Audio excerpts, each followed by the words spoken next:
we go. Time to shine. We are at the back tee on number 13. This is another fantastic par 5. I will tell you right now, before you even see 18, I believe that Harvest Hill has the best collection of par 5s in Western New York. Private, public, it does not matter. Resort, it's still an amazing, amazing collection because they go from risk reward to unreachable to pretty much anything. So we have to get over, we're on one of the back 2 decks. We have to get over this marsh here again. And we see these crossing streams a good bit at Harvest Hill, which again, it's not a golf course that has a million force carries, but certainly does do its fair share of saying, okay, let's get some balls over the jump. Okay, so you want to cross one of these lovely little bridges, cross the marsh. And this is a left turning par 5, just like you saw on number 10. And it's a little bit different in that it doesn't have the same sort of bailouts, and it's also maybe 20 yards long. And so what we're seeing, we're catching up to the ground, so we try to subtly avoid them.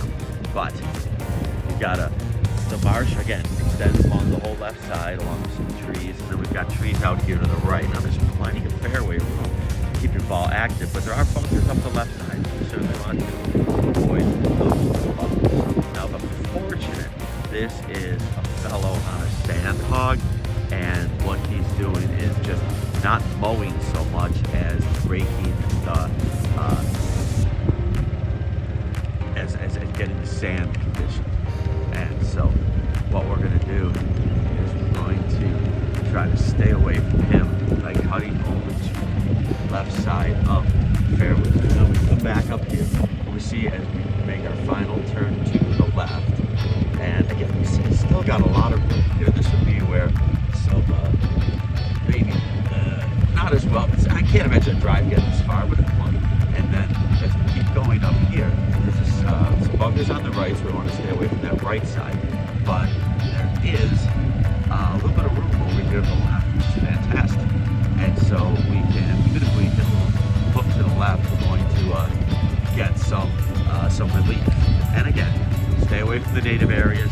And now we've got this unbelievable run, and I don't know if that video ever does justice to what we're seeing with the naked eye when we're playing with our golf clubs and golf balls, but we're going to kind of turn you sideways here so that you can take a look.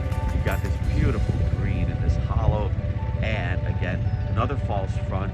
The ball can bounce down in there, but you don't want to land your ball in front of the green because then it won't necessarily bounce forward, it'll kick straight up. If you miss to the right or to the left, you've got a little bit of longish rough. You can certainly get up and down from there, so it's a very inviting target, and despite its length, we might see some birdies. So, hello, number 13.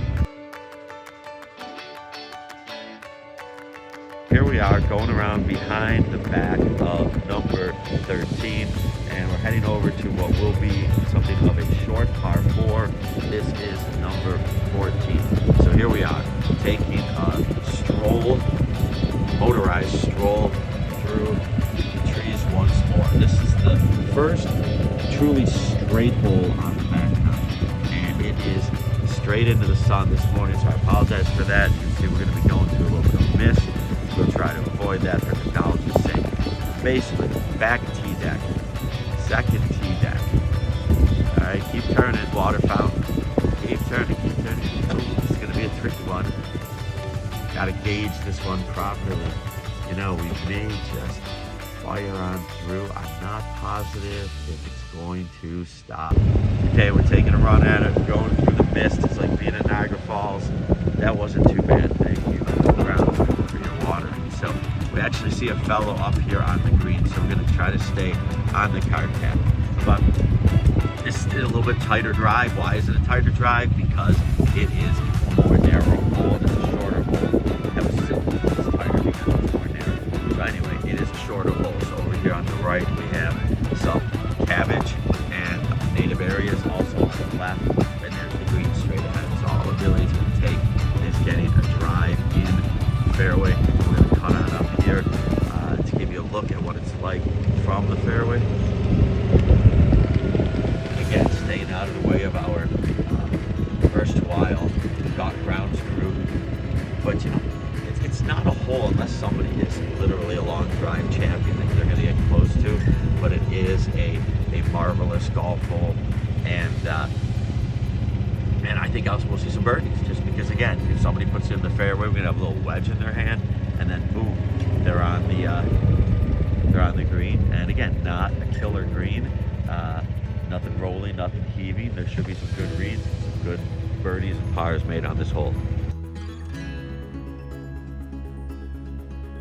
The other camera, and we have a par 3 ahead of us. Again, we're going to stay on the cart path to not transgress, and so it's a fairly decent sized hole. It could get back to 220, 230 at a bug land on the face of the camera.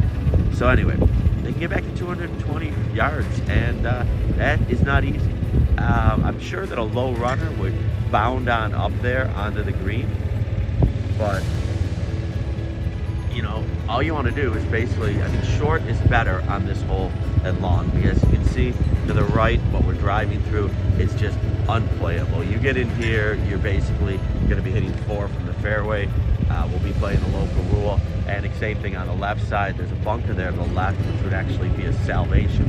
And now we're going to drive on through the local flora, and here we are coming out by the green, and there is the green right there set. You know, fairway height, big bunker on the left, no bunker on the right, but you don't want to play with the right side. So again, we'll see what the strategies are, and we'll get a little feedback after the round is complete.